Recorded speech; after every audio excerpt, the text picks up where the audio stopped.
The final lesson. The final lesson. The final lesson. Despite his promise to live, Srila Prabhupada said, his life was still in Krishna's hands. Everything was. His free choice did not mean he was absolutely independent. Rather, the pure devotee's attitude is to freely surrender to Krishna whatever happens. In the mood of the gopis, the foremost devotees of Lord Krishna, Lord Chaitanya Mahaprabhu prayed, "You may handle me roughly in your embrace, or make me broken-hearted by not being present before me, but you are always my worshipable Lord, unconditionally." Because the exchanges between the Lord and his pure devotees are always supremely personal, both the Lord and his devotees express desires and individual will. In his childhood Leela, Krishna sometimes breaks Mother Jasoda's butter pot, and sometimes he allows her to catch him and bind him. In any case, the will of the Lord and the will of the devotee are always one in interest, but they are sometimes expressed in the form of a loving conflict. Similarly, although Srila Prabhupada had promised his devotees that he would stay in the world and defy death, he still remained surrendered to the will of Krishna. Srila Prabhupada had already expressed his surrender in the prayer he had given to his disciples to offer on his behalf. "My dear Lord Krishna, if you so desire, please cure Srila Prabhupada." By the phrase, "if you desire," he was reminding his followers of the supreme prerogative of Krishna and was asking them to abide by it, although he was also giving them an acceptable way to petition Krishna. In a similar case in 1967, he had given his disciples another prayer. Quote, "My master has not finished his work." He had said then that Krishna had responded to this prayer, granting the wishes of the devotees. Srila Prabhupada himself was responding to the devotees' prayers, and Krishna had given him the choice. But, as a surrendered soul, Srila Prabhupada waited for further developments, ever sensitive to Krishna's desires. As Prabhupada had said when invited by Kirtanananda to come to his palace in New Vrindavan, "Let us see which palace I am going to."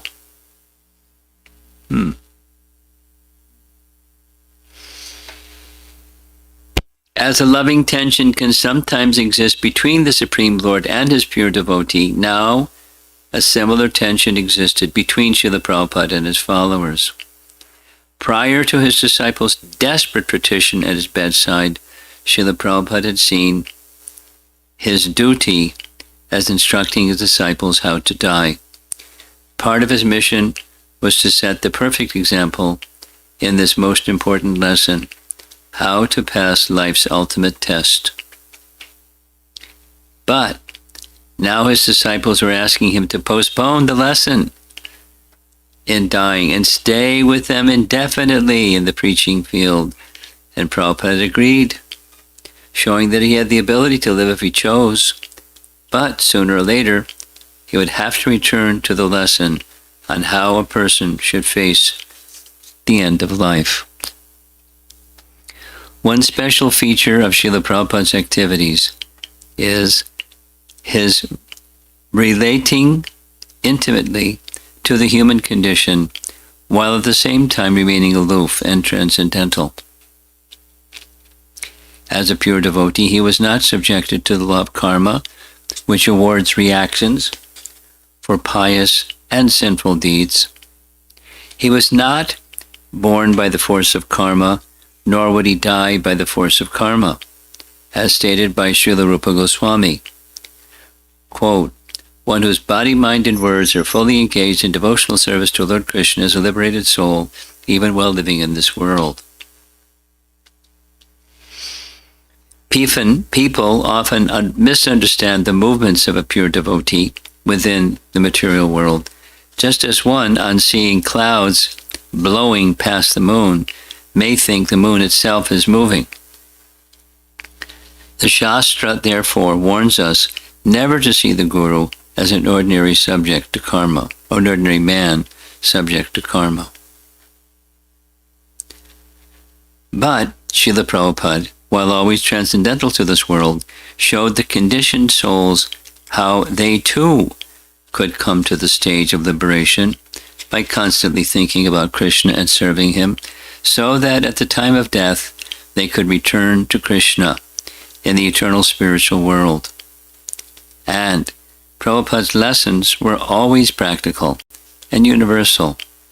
Srila Prabhupada's books, for example, were not merely theory, but were practical and full of realized knowledge, and Prabhupada practiced what he preached. His entire life was exemplary. He had been in family life, and even then he had vigorously preached by starting his Back to Godhead magazine. In poverty and obscurity, he had struggled to start a spiritual movement, and by the grace of Krishna and his spiritual master, he had become successful. He had always shown, by his human-like attempts, his willingness to bravely take on austerity and face danger.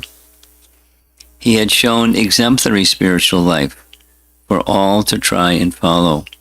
He had gone alone in old age to a foreign country, had chanted Hare Krishna in a park in New York City, attracting the young men and women of America.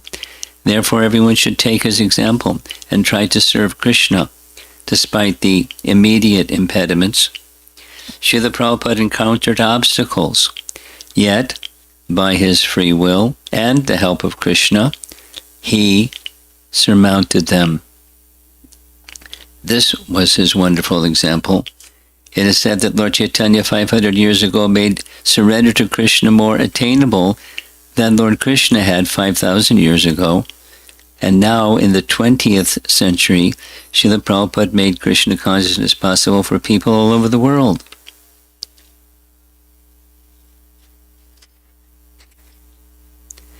As part of his instruction and example, Srila Prabhupada knew he would have to show people just how to die. He had escaped death a number of times by Krishna's grace, by the prayers of his disciples, by his own pure and powerful will to propagate his movement. But from the signs given to Krishna in 1977, Srila Prabhupada began decisively and conclusively ending his mission in the material world. And among his final duties was his giving complete guidelines on how to die.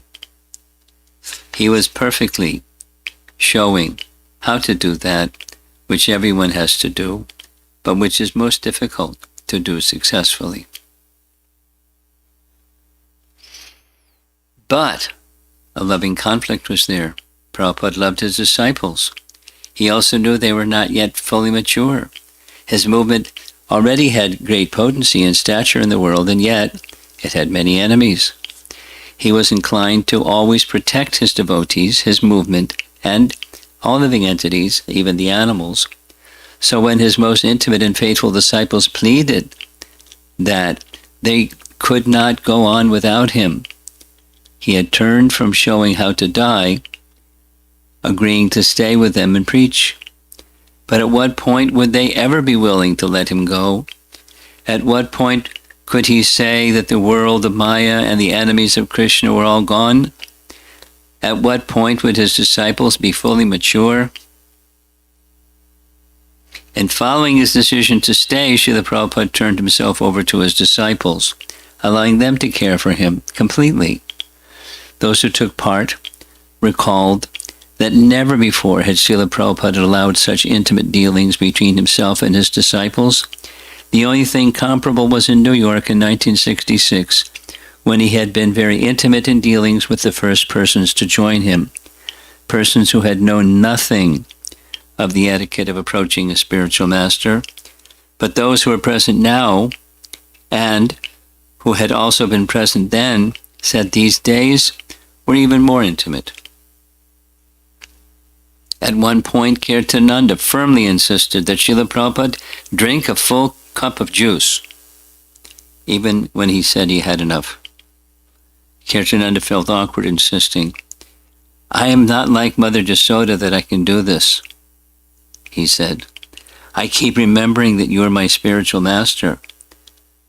But Prabhupada allowed himself to be ordered by Kirtananda.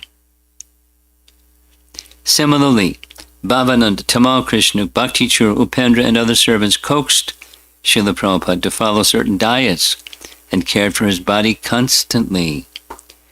The other devotees were reminded of the story of Ishwara Puri, who gave intimate bodily service to his spiritual master Madhavendra Puri, when Madhavendra was in the last stages of his life and apparently invalid. According to the Chaitanya Charitamrita, it was said, by this menial bodily service, Ishwara Puri proved his love for his spiritual master and was allowed to become the spiritual master of Lord Chaitanya.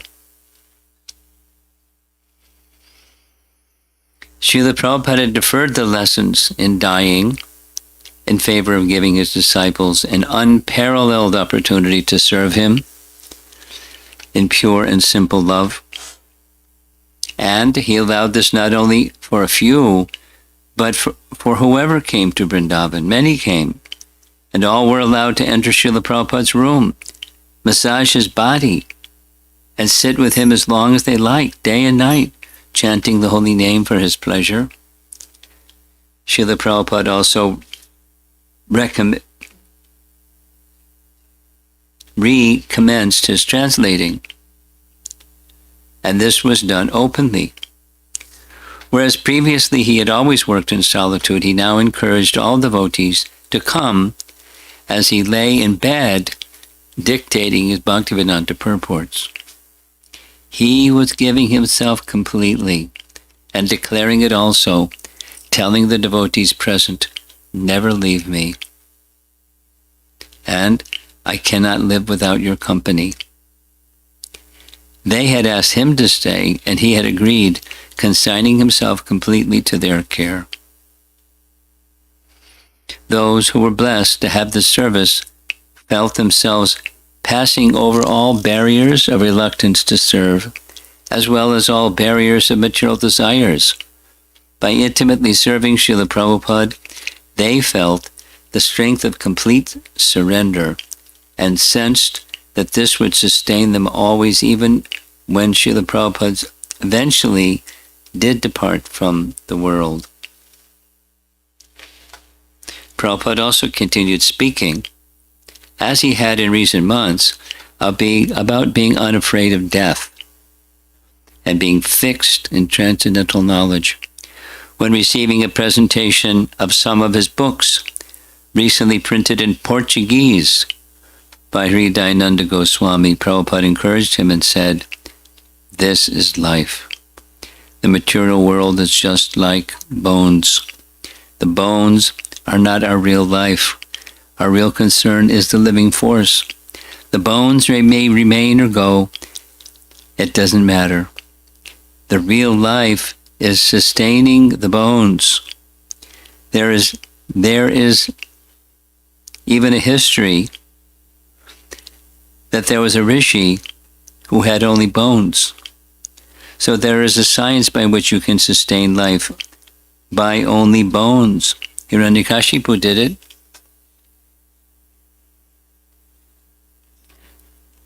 Tamal Krishna Maharaj said, "You are doing it also, Srila Prabhupada."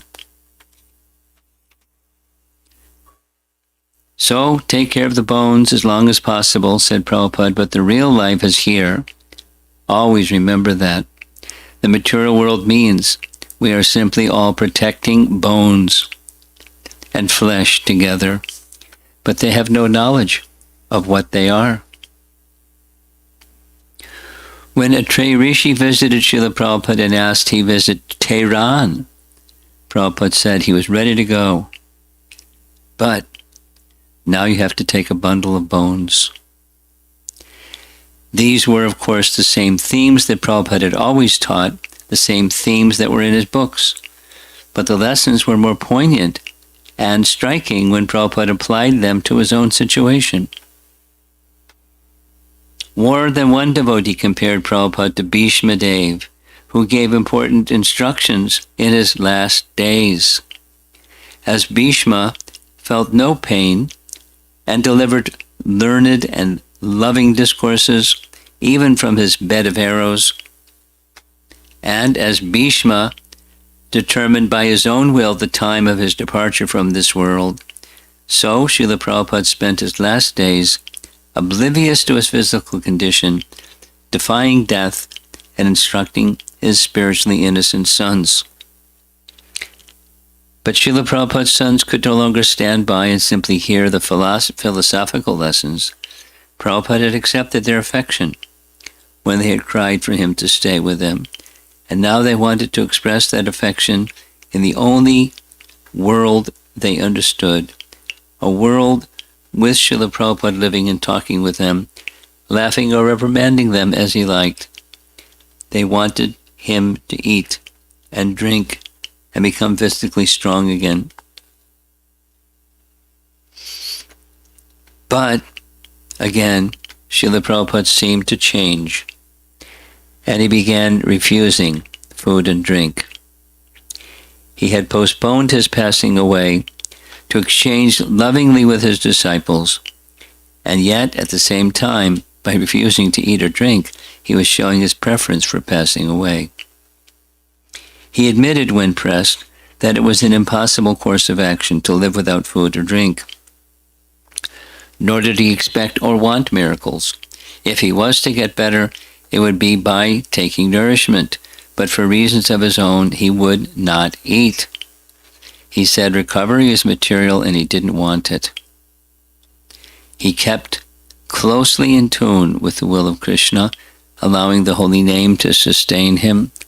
The doctors who came were often puzzled, but those who were Vaishnavas understood and respected his prerogative.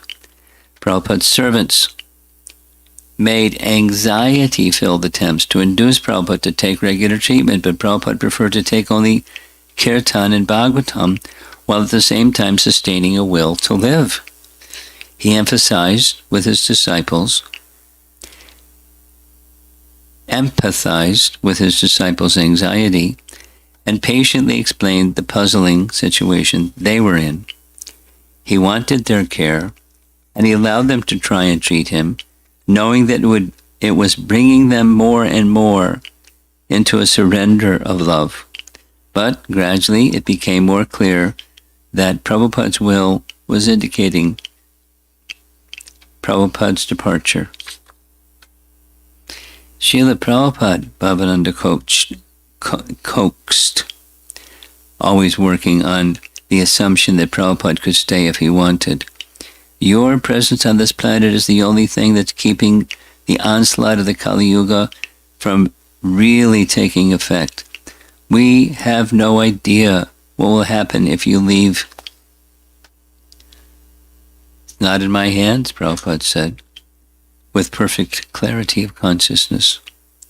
Krishna Balaram. Srila Prabhupada always spoke clearly, logically, and with complete devotion to Krishna. Up until the last, he dealt with practical matters, forming a Bhaktivedanta Swami Charity Trust for reconstructing ancient temples in Bengal, and arranging final details regarding ISKCON properties and monies. Through all dealings, he stayed always alert, and he absorbed himself in Kirtan and Bhagavatam. Although we weren't there, I wasn't there, but his writing takes you there. It's really nice. But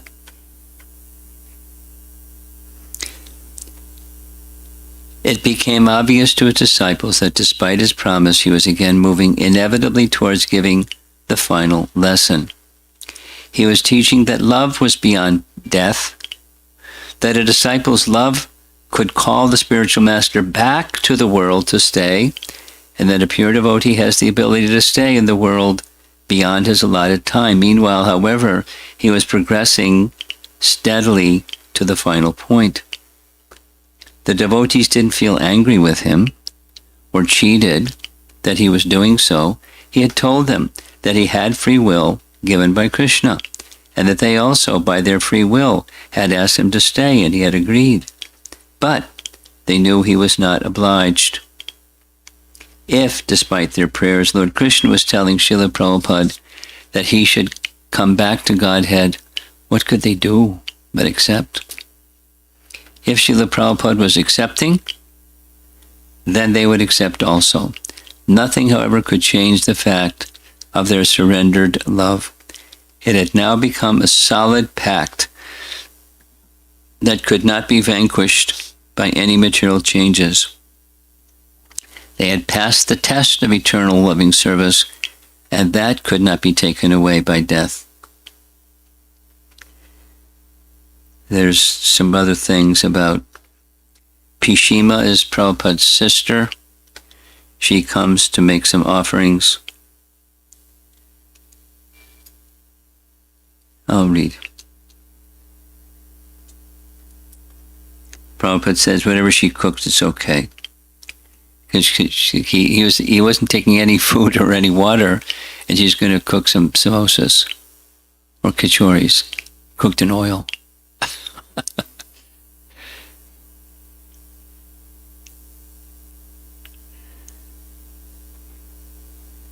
It doesn't matter whether what she cooks does good to me or bad.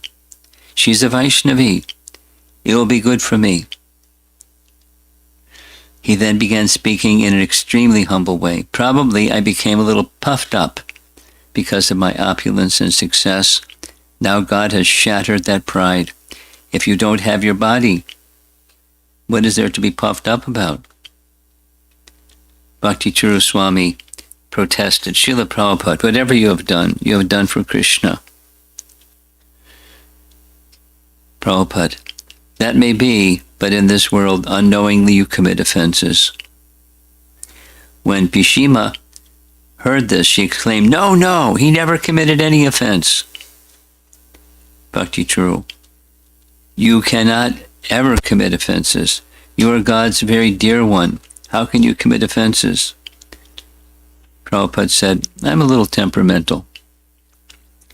I used to use words like rascal and so on. I never compromised. They used to call it a club in one hand and a Bhagavatam in the other. That is how I preach. Anyway, make some arrangements for my sister.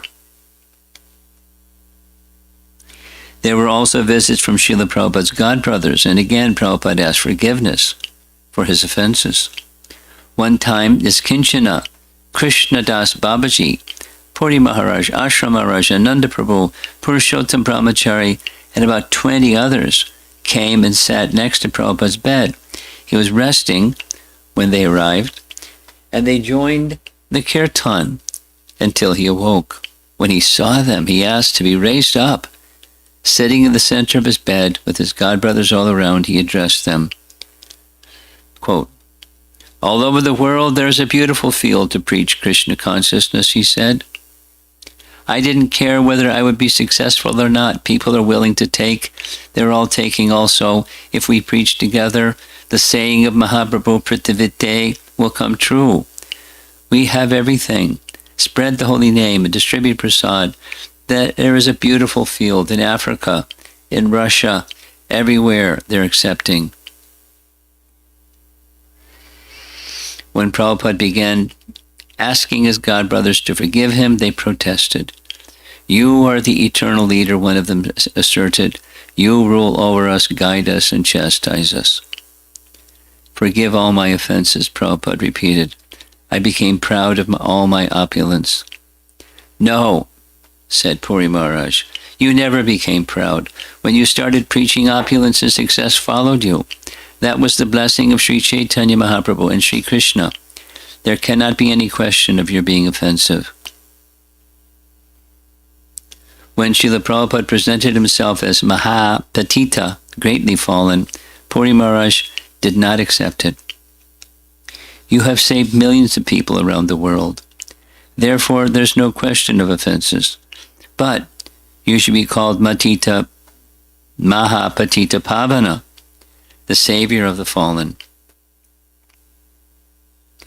Prabhupada disciples regarded Prabhupada's asking for his godbrother's forgiveness as a manifestation of his humility. But they were also puzzled. Certainly Prabhupada's godbrothers were sincere in saying Prabhupada had committed no offense. Whatever he had done for Krishna. But Srila Prabhupada was also sincere in asking for forgiveness. That was the beautiful gem of his humility, to ask everyone for forgiveness.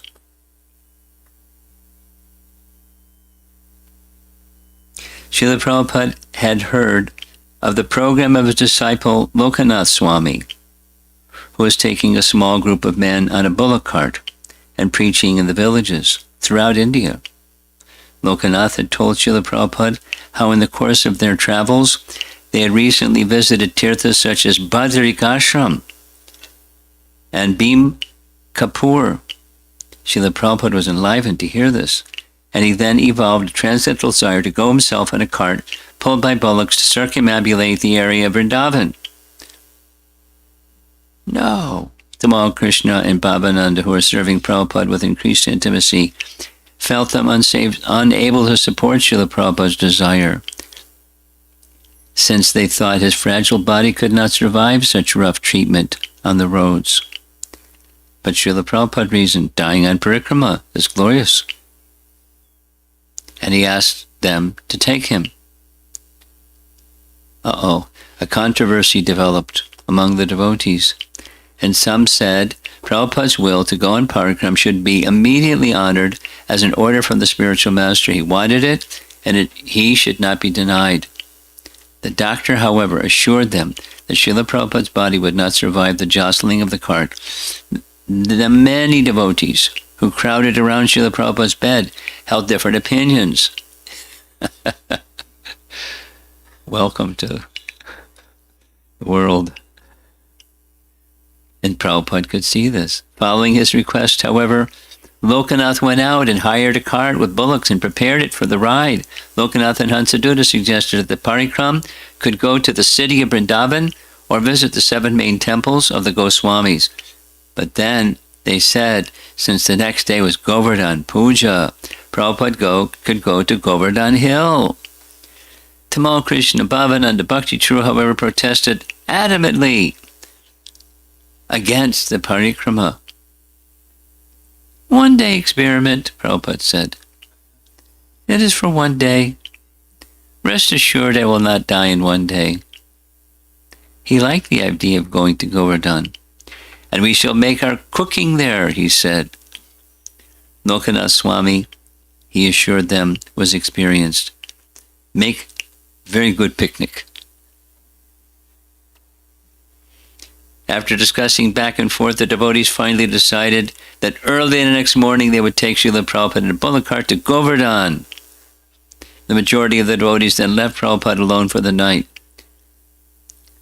Later that night, Srila Prabhupada received a visit from this Krishnadas Babaji, who sat with Prabhupada chanting and sometimes speaking in Bengali.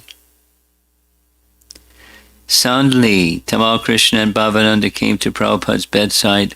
They were in tears and besides themselves with anxiety. Prabhupada understood. You request me not to go?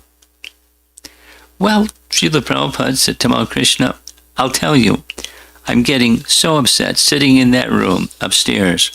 I was walking around. 2 of the devotees told me that this road is so bad that if you go on this road, you're going to be jostled back and forth. The road is terrible. I can't understand, Srila Prabhupada. Why does it have to be tomorrow that we have to go? If anybody wants you to travel, I do.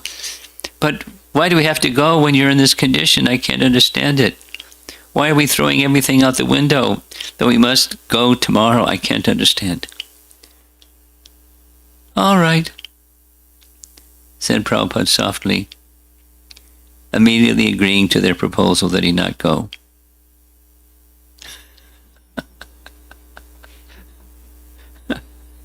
Jai, Srila Prabhupada.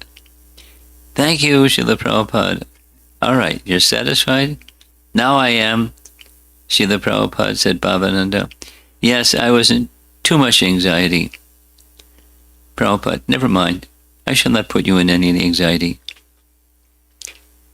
Tamal said, actually, Srila Prabhupada, we're so much attached to you that you practically drive us to madness sometimes. Tonight we were becoming mad. No, I shall not do that. Babaji Maharaj, Prabhupada turned to Niskinchana Krishnadas, just see how much affection they have for me. Srila Prabhupada said to Tamal Krishna, the way you deal with us simply deepens our attachment every moment. It is my duty, said Prabhupada, and the devotees laughed warmly, understanding. Yes, they could understand. That was his duty. By all his actions and dealings, Prabhupada's intentions was to capture the spirit, souls, and deliver them to Krishna. His method was loving service, and he did not do it for himself. He was delivering them to Krishna. That was his duty. So now it's the final departure.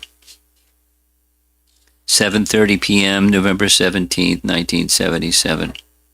Like Grandfather Bhishma, etc., etc. During the evening, Kaviraj asked him, is there anything you want? And Prabhupada replied faintly, Kuch icha nahim. I have no desire. He passed away. His passing away was in the perfect situation, in Vrindavan, with devotees. A few months previously, a young girl, the daughter of one of Prabhupada's disciples, had passed away in Vrindavan, and when Prabhupada had been asked if she went back to Godhead to personally associate with Krishna, he said yes. Anyone who leaves his body in Vrindavan is liberated. And it goes on more about departing the body. So, our lovely purple screen has a, maybe I could show you my screen, that would be nicer. Huh? No? Okay, so we'll go.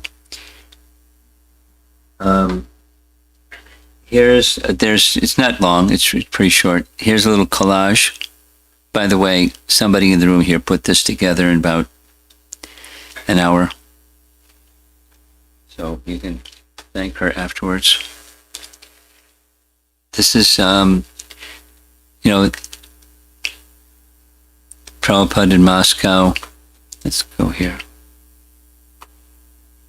Prabhupada in Moscow. I don't know where this is. This is obvious. This is Paris. Probably, some city next to the river. Maybe London. Prabhupada coming off an airplane, meeting signatories in France, meeting with a professor in Germany, walking in Mayapur, meeting with some priests over here. Looks like Martin Luther King. Is that Martin Luther King? Some dignitary. And Prabhupada with his sannyasis, etc.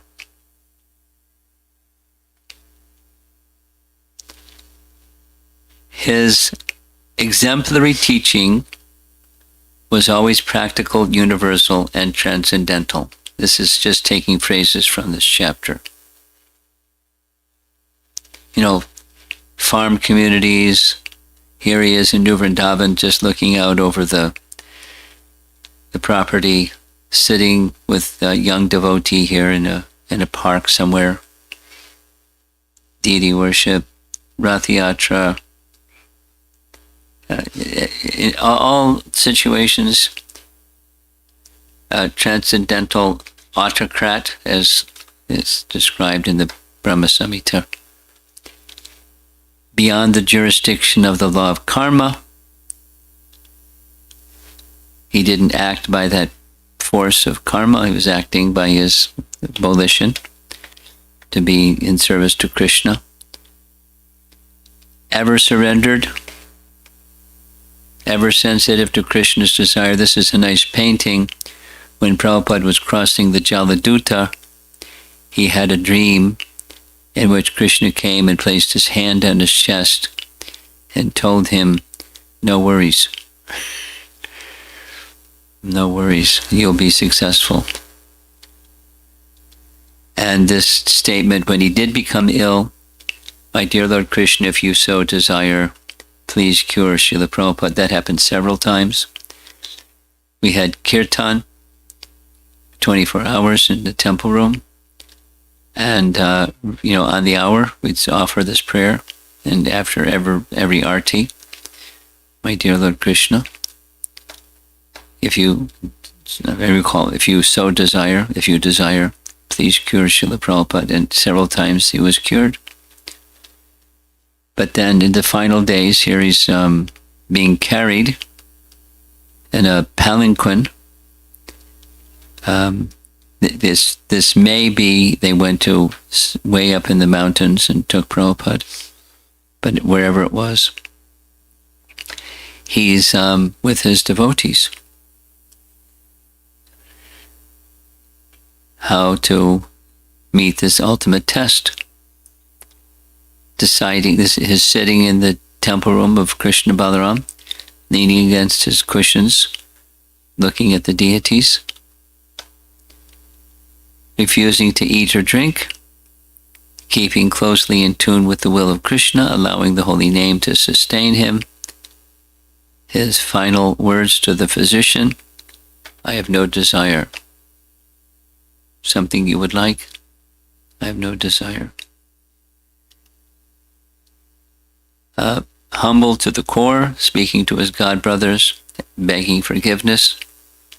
And then this phrase, it's also very nice.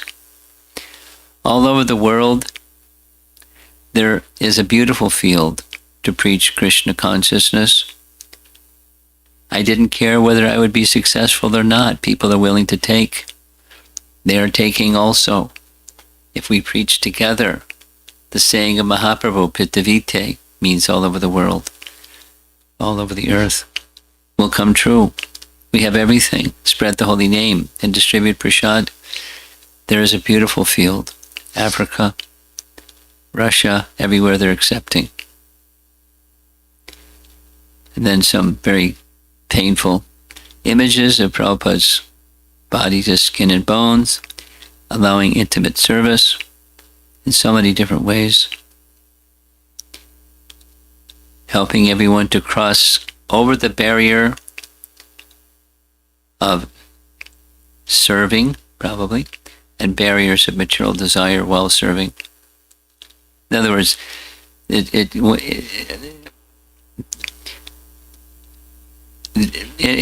I'm sure it was hard for people to do what they were seeing, and being of some assistance in whatever way they can.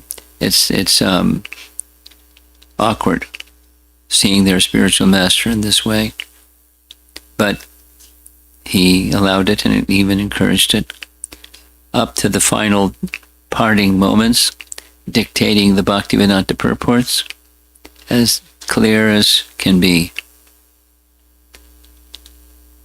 And his passing.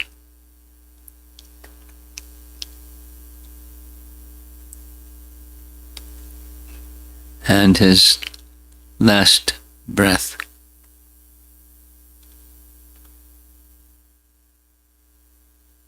Looks like Chaitanya Swami right there by Prabhupada's head.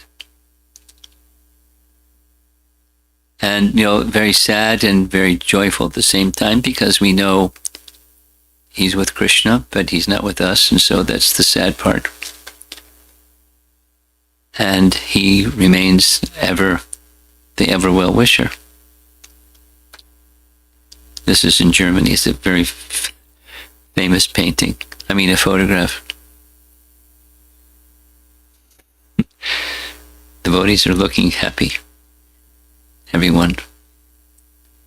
Some very wonderful devotees that did lots and lots of service. This here is Bhakti Bhushan Swami. He's a GBC member.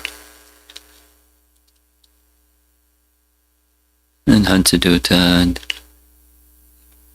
many others. Great personalities. Okay, so this is our honoring Srila Prabhupada's disappearance.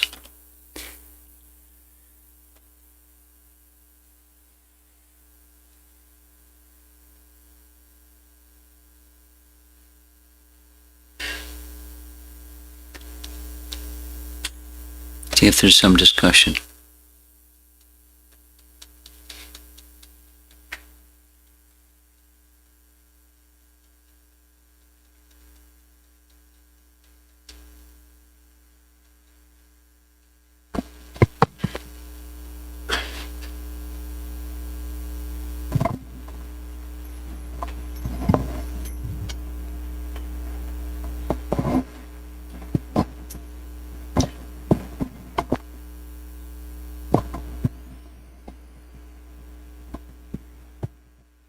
Hare Krishna, Guru Maharaj.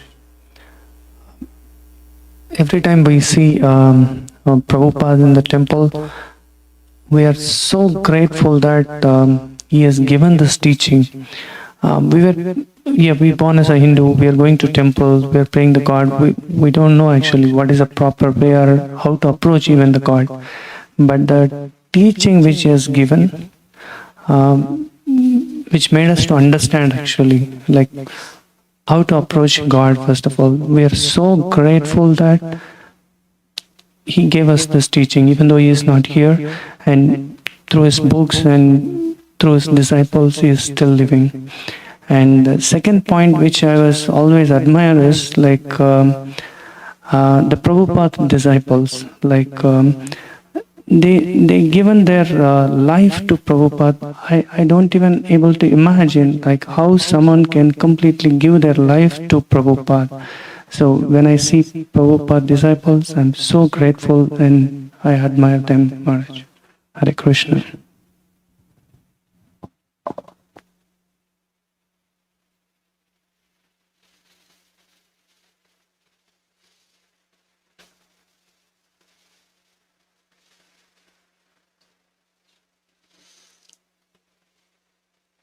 Just being in his association made it easy. There's nothing better to do. This is the best. So you do the best. It's easy. Now, after Prabhupada's departure, many of his leading, most intimate disciples couldn't carry on without his physical presence. So their devotional life slackened, and they went, here and there. But they know that it was a permanent asset that they've gained spiritually, and some have continued. And those that have continued, that's there's something beyond the physical association that has sustained them. And the same thing that can sustain future generations is Vani.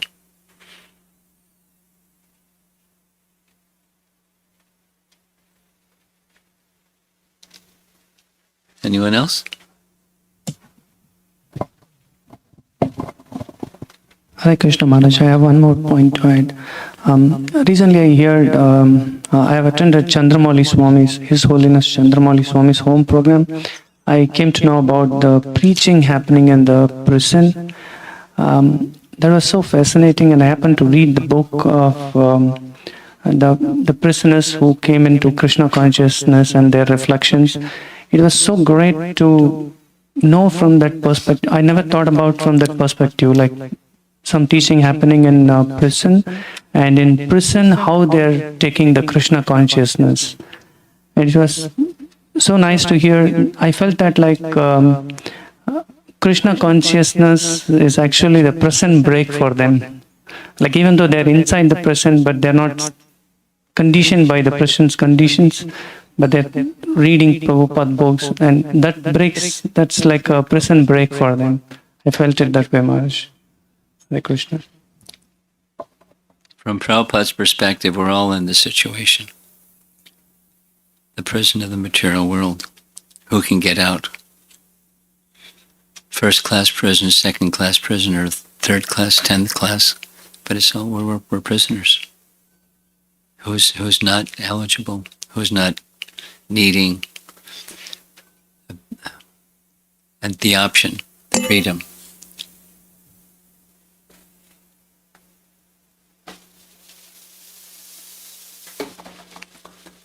Prabhupada personally visited prisons also, upon invitation, and spoke along the same lines. Everyone's prisoner. Who's not?